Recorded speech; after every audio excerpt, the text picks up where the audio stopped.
Aussies love the beach, but very few of us would want to come face to face with one of these. This is a tiger shark, considered one of the most potentially dangerous sharks off the Queensland coast. It's on a target list compiled by the Fisheries Department, which is responsible for shark control.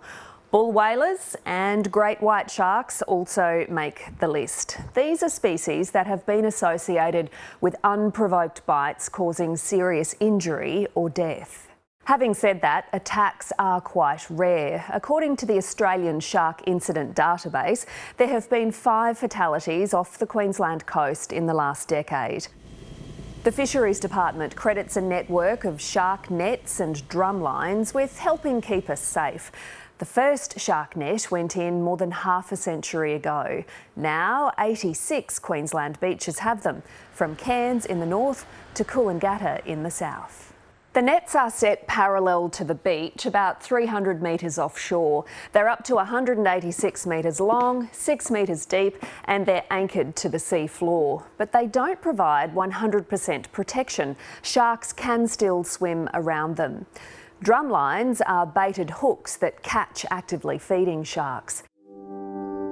In the last 20 years, nearly 13,000 sharks have been caught. Some are tagged and released, but those on the target list outside of the Great Barrier Reef are euthanased. The problem is the nets also catch other things like manta rays, dolphins, turtles, and probably most noticeably whales, which we see becoming entangled every year during their annual migration. And it's scenes like these that provoke regular calls from conservationists for the nets to be removed. To date, those calls have been rejected. But other technologies are being trialled. You might have noticed surf lifesavers using drones to spot sharks. If there's one posing a danger, they can get people out of the water. However, a recent study notes that drones may not be as effective in North Queensland, where high turbidity makes sharks harder to see.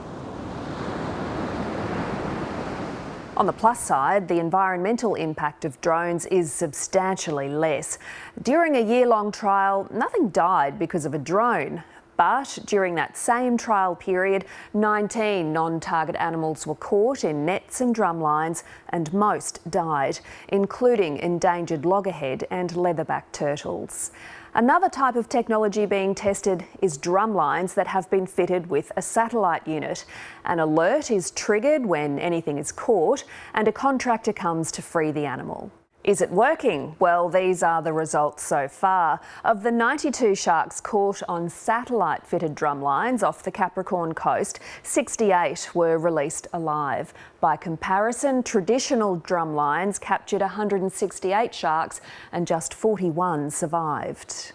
The trials continue. In the meantime, there are some things you can do to reduce your risk of a shark encounter. Swim between the flags, don't swim at dusk or dawn, and avoid schools of bait fish.